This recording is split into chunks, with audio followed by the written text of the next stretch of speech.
So I don't know if y'all follow scientific stuff in the news, like the breakthroughs and the inventions and things like that. But there's been a story that's come out lately that is really exciting.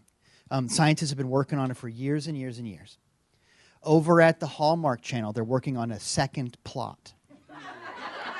Yeah, it's a big deal. It's very exciting. It's exciting time.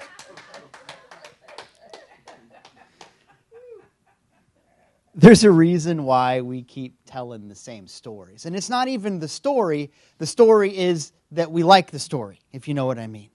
There's something beautiful about the concept of someone who goes back to a town and they're challenged and then they change their mind and then they fall in love, and that thing that happens every single time. And it's not just on the Hallmark Channel. You know that it's every Tom Cruise movie. Tom Cruise is a race car driver. Pretty good one. But not the best. And then something happens. And he meets a girl, and she talks him into being a really good race car driver. Tom Cruise is a fighter pilot. Pretty good one, but not the best. And then something happens, and a girl comes along and talks him into being a better fighter pilot. Tom Cruise is a bartender. A pretty good one. Not the best. But then something happens, and a girl comes along and talks him into being a better bartender. Better fighter pilot, better race car driver, better whatever it is. There's a reason why we keep telling the same story. But there's a thing that happens in all of those stories that's really important, and that is that moment of being challenged by something and coming through the other side. There's something really beautiful and heroic. It is the hero's journey after all. And so I would say as we get started talking today that if you want your life to break the pattern, if you are sick of going through the same thing over and over again, having the same fights and the same questions and the same things over and over again, if you're tired of the geographical curedness of it all where I change my job but I have the same feelings about my boss, I change my relationship but I have the same feelings about my boyfriend, girlfriend, I change my zip code, whatever it is. If you are tired of going through the same thing over and over again, it might be time to seek out something new. It might be time to seek out that same dramatic tension that makes us better race car drivers and bartenders and fighter pilots and people. It is time to seek challenge. I mean, in all of those love stories, there's not that moment where the person sees the person that they're going to love and they go, wow, this is going to be really validating. That's never the message of any love story. Nora Ephron never made a cent off of the idea that love is validating. It's inconvenient. It takes us out of our comfort zone. This is something that we talk about all the time around here. And this is important because I know that especially when a person has been hurt by something, bless your heart if you're working through that. I'm here for you. We're here for you. But don't do the thing that people sometimes do when they feel hurt is they go into a place of validation and they look at things that are going to keep them the same and comfortable. I get it, but it is not going to help you grow to do a thing that's not going to challenge you. You are not here. I am not here. We are not here to seek validation. We are here to seek challenge. That's very different, isn't it? When my kids were younger and when they were dating and all that kind of stuff, they'd bring home, all kinds of people. But the truth is, my wife and I never really cared what they looked like or what color they were or how they voted even or what religion they were or the gender or the whatever. We didn't care. It didn't matter to us. And over again, they'd bring somebody, bless you, and we'd say, bless you. We'd bring somebody, and they'd say, oh, this person is so great, and let me tell you this story, and here's what they like, and here's their thing, and here's how I am with them, and great, love it. Here's the question that Jenny and I would ask every single time. Do they make you better? Because if they don't, it don't matter how cute they are. Cute has a shelf life. Do they make you better? Do you make them better? Do you give each other a run for your money? Because if the answer to that is yes, you're going places. Because if you find somebody that makes you better, that you make them better, that you give each other a run for your money, if you challenge each other, then you're not going to end up being a pair of comfortable old shoes or drinking buddies for the rest of your life. Seek the challenge. You know, in every wedding ceremony that I do, there's a part where I hold up the ring. And it's one of my favorite parts of the ceremony because I get to say something about that shape, the circle, the line which knows no end. It's a symbol of the love of God, which is forever. And that's pretty nice. But the other part is my favorite part. And I say something about how by the material, traditionally it's a gold ring, you know. There's something about that symbolizes something really important because gold passes through the fire and anything that isn't gold melts away. And I think that's a thing that people who are about to get married don't always know. What's important is what passes through the fire and becomes more pure. My friends, you and I have been through things that have felt like passing through the fire. And in each of those moments, we have the choice to define ourselves by what goes away or by what remains. So I ask you, what is the truest truth about you? What is the truest truth about you? Because it's very easy to define ourselves by, this is my old heartache, or this is my upbringing, or this is my socioeconomic demographic information. This is my Bristol-Myers. This is my Enneagram. This is my this and that and the other. This is the test I took. When I go to a Chinese restaurant, I'm an ox. This is who I am. Great. Cool. Can we please order now? You can define yourself by what goes, or you can define yourself by what stays. You get to decide what picture you paint. But I want you to know that any yearning that you feel, any frustration that you feel, any of that kind of a thing is the truth wanting to come out. And similarly, it's you wanting to see that truth in somebody else. Get yourself into a situation where you can share your truest truth. And where you can see your truest truth, because that's the trick. You want to be happy? You want to be spiritually hip? You want it to happen for you, whatever it is that you're working on? Figure out how to share your truest truth, because by insisting on that in yourself, you will cause that quality to come out. And by insisting upon that in yourself and by causing that quality to come out, you will begin to see it in other people. You will begin to see it in your life. And life gets more interesting. You're wanting your happiness to happen, tell the truth. That's huge. And tell it as quick as you can.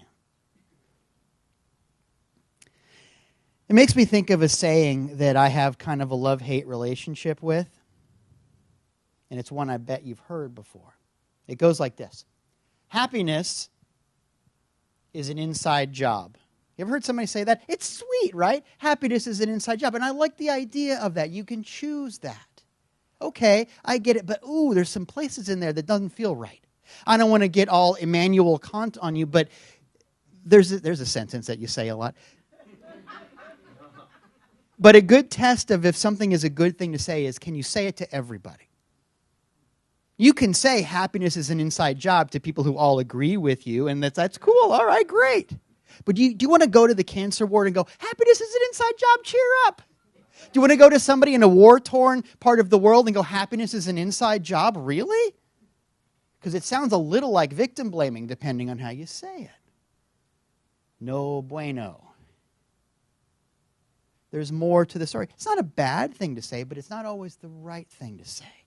Because happiness is an inside job can make people feel like it's their fault if they happen to feel sad sometimes. Yuck. Especially in New Thought, where we want to be cheerful, sometimes we also need to give room for, wait, I'm in process right now. And it's okay to be in process. Sometimes happiness as an inside job can make me think that I'm in charge of the whole universe. Oh, boy. Isn't it nice when you find out you're not? in those moments where you fall in love or something is so big that you can't fit it in between your ears or in the boundaries of your comfort zone or your ego, when you realize, oh, wow, there is more. Oh, that's the moment you grow up, man. That's huge. In the history of humanity, it was such a big deal when we found out that the earth was not the center of our solar system. You know, that there was a time when they thought the earth was in the middle and everything went around the earth. And there were scientists and astronomers who went, no, it's a heliocentric thing. The sun's in the middle. And the church wasn't cool with that, to use technical terms. Lots of people were excommunicated or burned at the stake or formally cursed with all the curses in Deuteronomy for having the gall to say, we're not the middle of everything. And yet, what a beautiful spiritual lesson to know that, wait a minute, there is something bigger. Our job is not to be the middle. Our job is to see something bigger. Our job is not to create anything. Our job is to see something. Our job is not to create anything. Our job is to see something, and the creation happens as a result of that process. So what do you see? When you look at other people, do you see the truth? Or do you see things that can go away? What do you see when you look at yourself? You know? Because I know there are lots of people who are quick to define you by how much money you have or don't have, or who you know, or how you love, or what color you are, or height, weight, whatever. It's a choice. That part is an inside job. I think in New Thought especially, there's a temptation to go, this is how I feel, so this is how the world is. Life is consciousness, after all, and I'm conscious of the fact that I'm kind of a jerk, and so the world's bad. No, it doesn't work that way. You're on your way to Disney World. And every moment, that amount of miles between you and Disney World shrinks. Is Disney World moving, or are you moving? There are things that are not in process. I am in process. It's okay for you to be that, and here is the thing. There are things in life that are true all by themselves. And there are things in life that are only true if we participate in them. You want to be happy? Start thinking and talking and focusing on the things that are true, whether you like it or not, whether you participate in it. Things that have inherent truth rather than things that have contingent truth, to use the $5 words. There's an easier way to put that. Did you ever believe in the boogeyman? Not like Casey and the Sunshine Band. Dating myself. When you were a kid, was there a monster under the bed? It wasn't really there. We know that now. But man, it could keep you from going to sleep at night. Did you have things like that? When you were little, things that were only real if you decided they were real. Now, of course, we grow up and we don't have that anymore, and yet there's a whole lot of people that live or die by the stock market, which is just something we all kind of agreed on. Money is just little pieces of paper. We just kind of agreed on that, right? Daylight savings time. We all just kind of agreed that it's a thing. I'm not saying it's a bad thing. I'm just saying it's not a true thing. It's not true by itself. It's only true if we decide that it's true.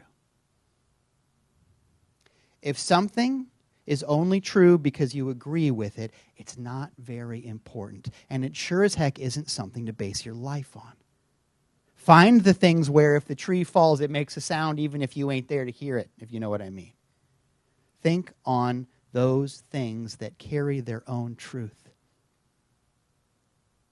When my son Miles was about 5,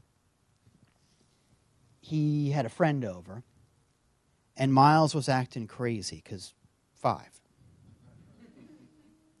And my wife and I, we met when we were very young. We both came from families where the parents weren't real good at the parenting thing. We've got stories and scars, you know. But I'm not here to talk about that. My point is simply that we just kind of figured out how to parent all by ourselves. You know, we didn't have Instagram to tell us what to do with our lives. So we just kind of figured it out. But the thing is, when you come from a situation where you're trying to undo stuff that you've been through, and you have a kid that you want to discipline, it's tricky. We're not going to hit the kid. Miles is acting up, 5-year-old little boy acting up. The only tool we had, too young for guilt, the only tool we had was timeout. Miles is in timeout a lot. Probably still, he's 26, could probably use a timeout right now. I don't know what he's doing right now, but I bet a timeout would be a good healing thing. But so Miles had a friend over, and he was acting up, and we put him in timeout. And his friend came up to him, and he said it like someone who's just invented something, someone who wants to convince you of something, someone who wants to bring you into Amway. He said, the little boy said to Miles, Miles, when they put you in timeout, just don't go. Oh no. He took it away, the only tool we had in the toolbox.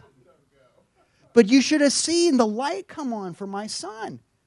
And I would have been mad if I weren't so happy. You know what I mean? Because it was like, wow, that's so amazing. Because there are moments in life where you go, wait a minute, I don't have to do this.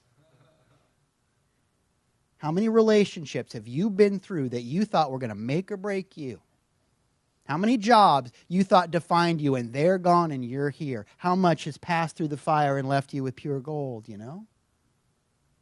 Just don't go. There are things that are only true if we agree with them, and those things are not worth your time. They might happen, let them happen. They're not worth your time to concentrate on because they cannot tell you who you are. And your job, the thing that you yearn for, the thing that we yearn for together is tell us who you are. The saying that I love so much is this: life is what you are alive to. Life is what you're alive to. You get to decide, what are you alive to?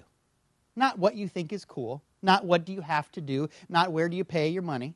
What are you alive to? What brings you to awakeness? What are you alive to? There's a lot of people who are alive to the grudges that they have and the scars that they have and the problems that they have and the money that they don't have and so on and so forth. I get it. Those things are real. They're just not the realest real because the moment you stop thinking about them, they go away. What are you alive to? Share that. People come up to me all the time and say, do people really come up to you? I don't know.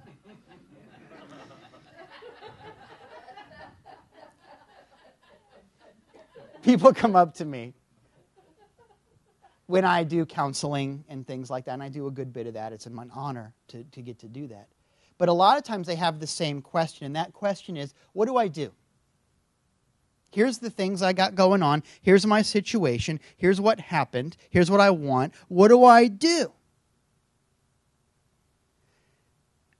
And I'm so blessed to get to be in that situation. I don't believe in luck, and yet I feel lucky. You know, I love being in a situation where I can try and help. But I also love the fact that I am never going to tell anybody what to do because it ain't my job. Oh, it's a relief. I'm not here for that. But I'll tell you why specifically I'm not here for that.